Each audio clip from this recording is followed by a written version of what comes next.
This video is going to examine one of the key tasks on the ship: voyage planning by the navigating officer. A good voyage plan with all the information, including information needed in emergencies, is the only basis for a safe voyage.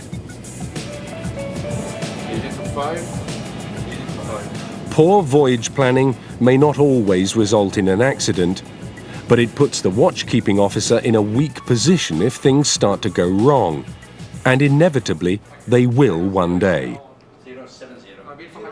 As well as reducing accidents and improving safety, Regulation 34 of SOLAS Chapter 5 requires all ships to have a voyage plan before proceeding to sea.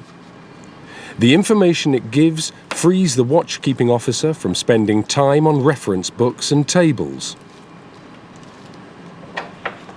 It will ensure that the officer is fully aware of the master's requirements. The plan must cover the entire voyage, from berth to berth. It must be completed well before departure and must be approved by the master. If the voyage plan is your responsibility, you need to be aware that doing it properly takes time. The first step is to check that all the necessary charts and publications are up to date and that no change has taken place to the scheduled destination. Next, there must be a discussion with the master to take into account all the commercial requirements of the voyage and of any changes to the scheduled destinations. The master's experience will enable him to suggest a route, pointing out potential hazards. Okay, second mate, well, on our present voyage plan we're going to be going from the English Channel to the Azores. One issue to discuss with the master is weather routing.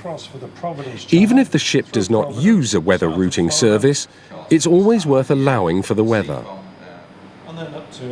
If the shortest route is likely to take you into storms, consider a route going around them. Avoiding storms and storm damage may be cheaper and safer and possibly quicker in the long run. So we must keep a good watch for hurricane and tropical storm warnings. Okay, that's going to be a problem in this passage. The next stage is to collect all the information you will require.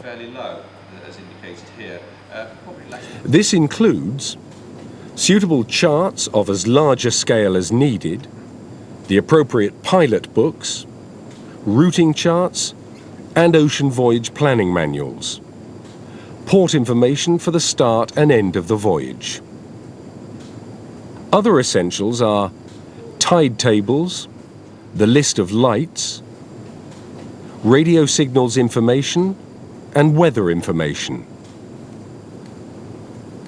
Further items required include any relevant notices to mariners and navigational warnings, as well as the ship's characteristics, including the draft and the maneuvering data. There may be additional information, such as local charts on board. Another resource is personal experience. If you don't know a voyage or a port yourself, it may well be known by one or more of the deck officers from previous ships or voyages. Ask around. Find out what they know. Voyage planning using an electronic chart display and information system, an ECDIS, requires exactly the same information. The process of appraisal, planning, execution and monitoring still applies. Only the methods have changed. Some of the information required may be available in the ECDIS itself if vector charts are being used. But if raster charts are used, then exactly the same reference books will be needed as for paper charts. A voyage plan may include both vector and raster charts. The vector mode of an ECDIS is based on a multi-layered, fully digitized chart. Layers of the display can be adjusted to suit operational or planning requirements. The symbols used are different to those on paper charts. These charts have no edges. They are seamless. The raster mode of operation is based on digitized photographs of standard already existing nautical charts. So they are not seamless. It is a single level basis for navigation. It contains no more and no less information than the paper chart, and so the symbols used will be very familiar. Both raster and vector modes rely on electronic position fixing systems, such as the GPS, to give the ship's position and projected course. With both, it's possible to superimpose other data, such as ARPA or radar. Both systems can be used for voyage planning. Okay, second mate. Whichever system is used, the first step, as with paper charts, is the preliminary discussion with the master. 4.5 days we need to achieve 12 knots of speed of advance, which is possible, no problem at all, sir. Always start with a clear paper chart. Check that the charts have been updated with the latest corrections. A small notebook is essential to record key information about the voyage, such as alter course positions. However it is done, all the other deck officers must be able to understand the plan as well. You must always be consistent. The plan must be clear and the notes easy to read. The objective is for the plan to help other watchkeepers, not to give them an additional problem in deciphering it.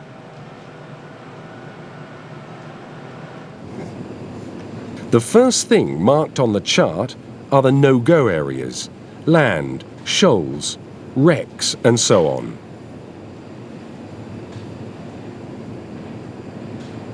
Then, mark off all areas where your draft is more than the depth on the chart. The approaches to many ports involve passages where tidal calculations are crucial. Where possible, don't rely on the tide.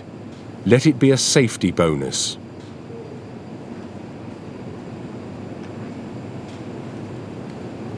The track is then drawn.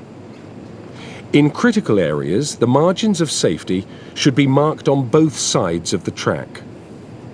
How large they should be will depend on the ship's size, the area itself, as well as your personal preference. Perhaps your company or your captain has an established minimum distance from a danger area. The planned track should always be plotted to clear hazards at a safe distance. Voyage planning with a vector chart on ECDIS is more like using a database on a computer.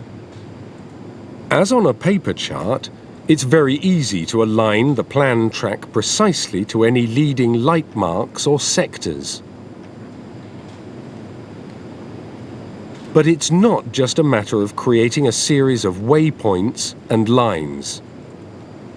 Each waypoint needs to contain the necessary information relating to the autopilot systems, such as radius of turn and planned speed and track limits. If you need to use buoys as marks, be sure to use a safe distance off so the ship doesn't run over them. Many ships will use simple distances, such as 1 mile. So it's worth using unusual distances off marks to avoid other ships who are using simple distances in their autopilots. On raster charts, the creation of no-go areas is very similar to the process in paper chart voyage planning. Whatever method is being used, always prepare for the unexpected. What would happen if there was an engine failure at the critical moment in the voyage? What information would you want immediately if you were on watch at that moment. When paper charts are being used, all the essential elements of the plan must be listed in the notebook to amplify and support the track on the chart. Items in the notebook should include the safe speed, positions where changes in machinery status are needed, manpower requirements, course alteration positions, points where reports to shore stations are required, minimum depth clearances where critical, and plans for reaching safe water in an emergency. The tidal stream must be marked on the paper chart. If the time of the voyage changes, the track may stay the same, but some data, such as the tidal information, will need to be changed. With electronic voyage planning, the information that would be in the notebook is stored as mariner's notes on the chart itself, or in a pilot data file as part of the voyage plan. Different systems use different ways to achieve this, but the same information is needed. A means of verifying the position of all changes in course must be marked on the chart. When deep sea, GPS is an efficient method of position fixing. Inshore, other means must be used to check the position at least as a secondary method. At night, lights can provide a useful source of fixes and bearing information. All relevant navigational marks should be indicated on the chart as part of the plan. There is often not the time to look them up while underway. On large-scale charts, wheel-over bearings should be found that are parallel to the new course. That way, even if the ship is to the left or right of the intended track, it will come around onto the correct course. It is important in planning a voyage to specify how the position of the ship should be fixed and how often. Most watchkeeping officers will have developed their own rule of thumb for timings. But this is inadequate for a reliable plan. The time between fixes must be such that it's impossible for the ship to get into danger between fixes.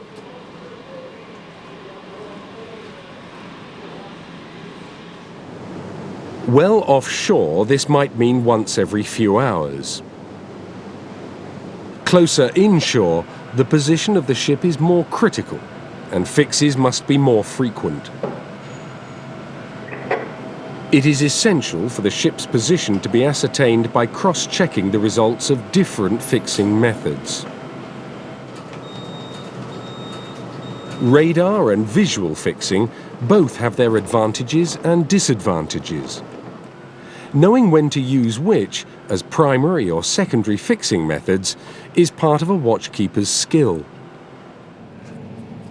A thorough voyage plan will indicate which method should be used during different sectors of the voyage.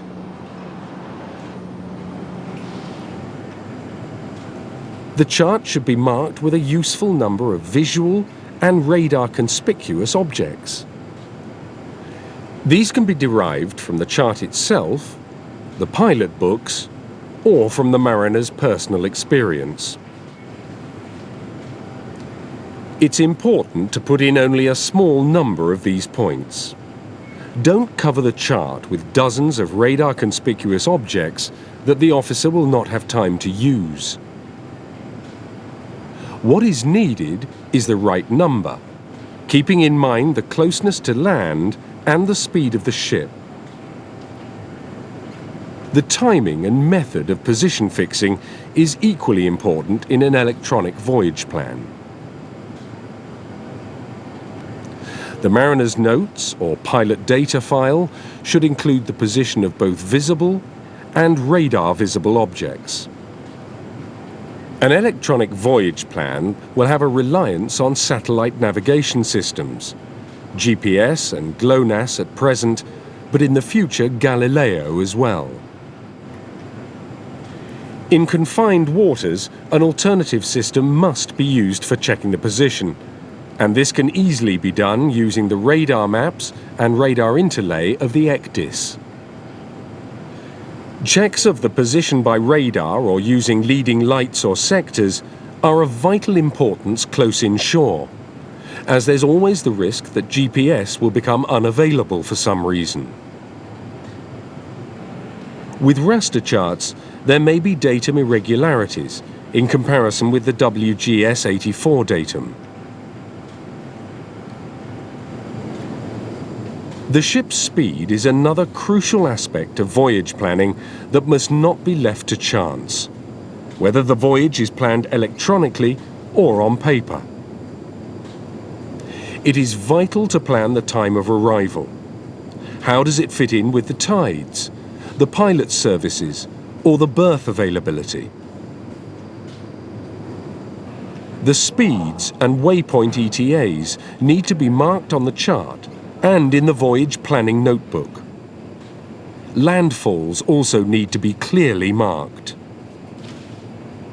One objective of the voyage plan is to help you and other watchkeepers in using time efficiently. There should be no need to look for information in manuals and books. The notebook can be used to detail instructions that would involve writing on large areas of the chart. The chart and the notebook are both essential elements of the voyage plan.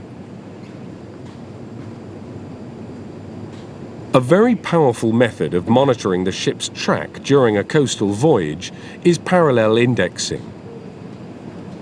This consists of drawing the track of a fixed radar conspicuous point on a relative motion radar display.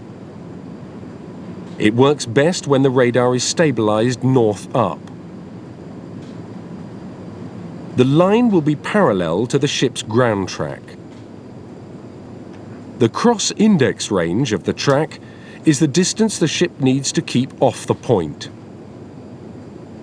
Any cross-track tendency, caused by tidal stream for example, will become apparent by the target moving off the parallel line. This plot enables a constant check of the ship's track to be kept. Fixes still need to be taken even when parallel indexing is taking place. In poor visibility, parallel indexing is invaluable. For watchkeepers to be familiar with this technique, they must practice it in conditions of good visibility. Parallel indexing is equally valuable using electronic chart systems. And the same principle of practicing it in good visibility also applies. The parallel indexing needs to be set up at the planning stage. Here the line appears under the course and is offset by the officer of the watch when the ship is running up to the selected radar visible object. On both paper or screen, the voyage must be planned berth to berth, even for passages where the ship will be navigated by a pilot. The voyage plan must be discussed with the pilot when he comes on board so that everyone on the bridge will be aware of the intended voyage. The entire bridge team will then be able to monitor the ship's progress effectively.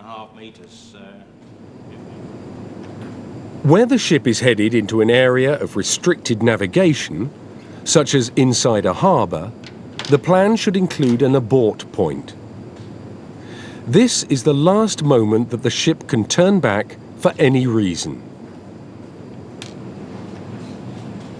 As the ship runs up to this point, all arrangements, such as berth and tug availability, must be confirmed with the appropriate authorities. Sir, second officer speaking, I have the passage plan ready. Could you please come up on the bridge? Once you're satisfied with the plan, it needs to be checked and approved by the master. The principle of double-checking the plan must be part of the bridge routine. Okay, second. The master may be able to suggest improvements based on his greater experience. We are arriving at 1800 hours. This approval of the plan is perhaps the most important part of voyage planning and will generally be required as part of the ship's safety management system.